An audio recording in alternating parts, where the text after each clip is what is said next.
Well, I think there are many proposals and many possibilities for the solution of this problem.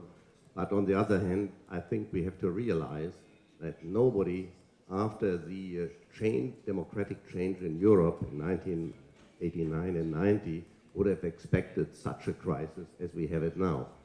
And especially looking back to the Helsinki Final Accord, which forbade any change of borders by force, I think that this final document was signed by all European states and has also facilitated the democratic revolution that took place in 1990.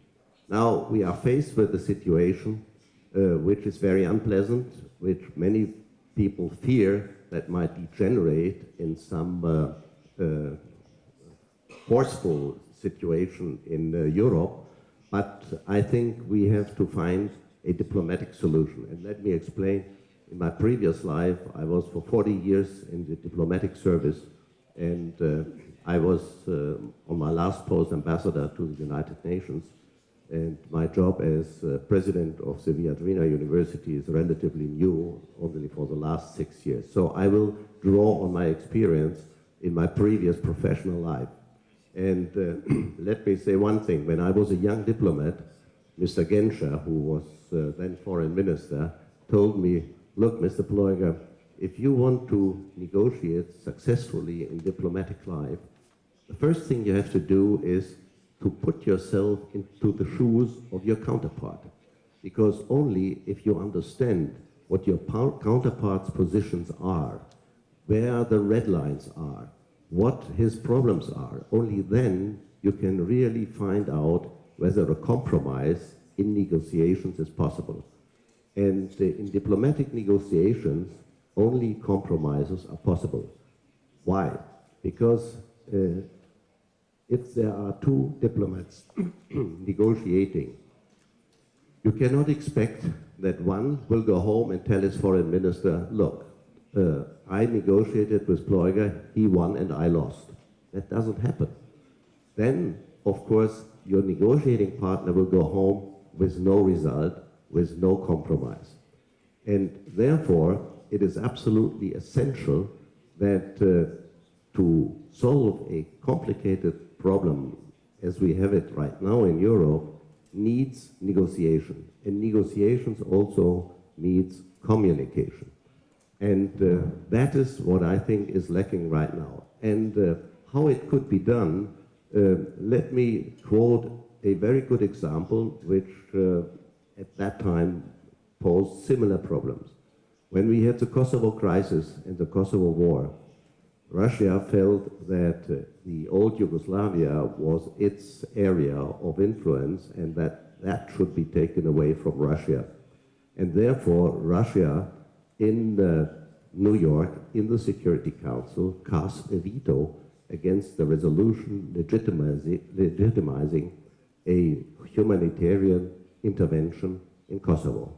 And at the same time, Russia also left the contact group in New York, so that we Europeans then asked ourselves, how are we going to solve the problem? And we solved the problem, I think, in a good way. First of all, Germany at that time had the presidency in the European Union and in the G8. And then under German presidency in the EU, we worked out a paper comprising the possibilities of solving this conflict and of ending this intervention that had been decided by NATO without legitimation of the Council.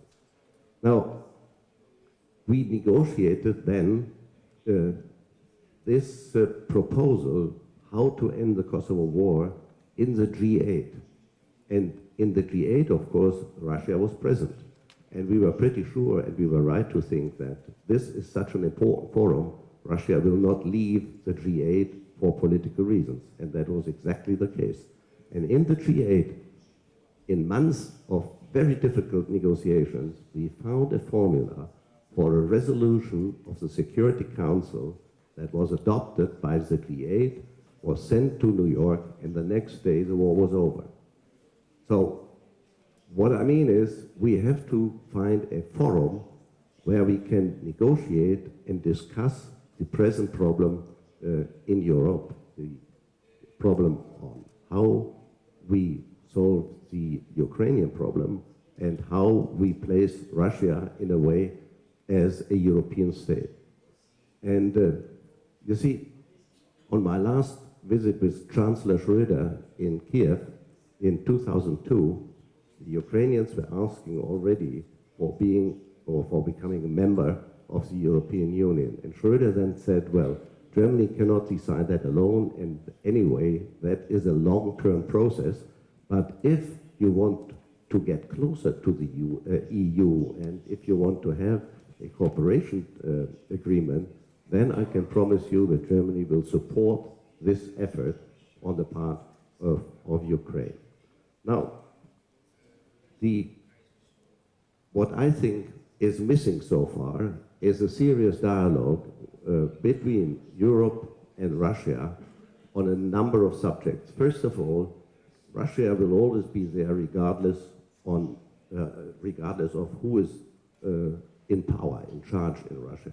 And Russia will be a big or the biggest European states in the future, so we have to find a strategic relation between the European Union and Russia. And the Commission has negotiated for many years. These negotiations are completely stopped now, and I think we have to think how we can revive these negotiations.